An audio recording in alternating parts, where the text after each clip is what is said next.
Donc là aussi, c'est pas encore au point forcément totalement d'un point de vue technologique, mais c'est l'une des possibilités qui est très clairement mise en exergue. Donc ça veut dire que non, oui, le Bitcoin est énergivore, oui, il consomme beaucoup d'énergie, mais en comparaison avec l'énergie de plein d'autres choses qui ne servent strictement à rien, c'est rien du tout, c'est une goutte d'eau.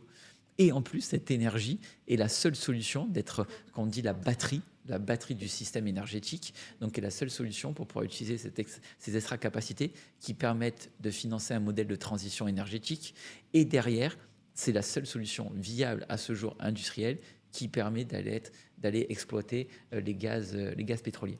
Une fois qu'on a dit ça, déjà on se rend compte que la notion de Bitcoin pollue est totalement fausse. Et en plus, derrière, on se rend compte quand on entend dire que Bitcoin finance le terrorisme, c'est une hérésie. La meilleure façon de financer le terrorisme, elle est très connue, elle est vieille comme le monde, elle est anonyme, elle s'appelle le cash. Voilà. Bitcoin est tracé.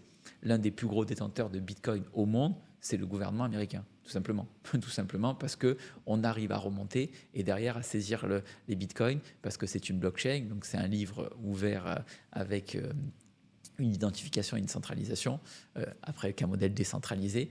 Et donc, à partir de là, il est beaucoup plus facile de pouvoir remonter au destinataire et de tracer qu'avec du cash. Donc, oui, la crypto-monnaie peut permettre de financer des opérations malheureusement terroristes ou autres.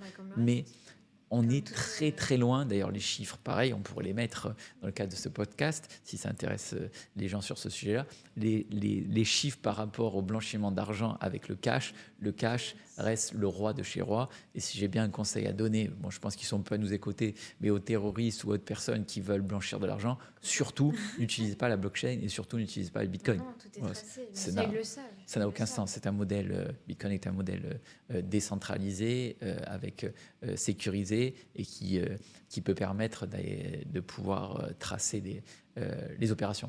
Donc c'est loin d'être l'idéal. Donc Bitcoin qui finance le terrorisme, est-ce que ça peut arriver dans certains cas que la crypto-monnaie finance des opérations pour essayer de faire des transferts de fonds pour éviter le système bancaire? Bien sûr. Ce serait mentir que de dire non. Mais il y a une réglementation là-dessus. C'est la loi MiCA en Europe. Oui. Mais tu sais, c'est l'Europe, ça. L'Europe, c'est très facile. Les États-Unis, en fait, tu fais du business, on te dit, vas-y, fais du business. Bah oui, c'est ton argent presque. En Afrique, en Asie, c'est pareil. On voit très bien, c'est un état d'esprit.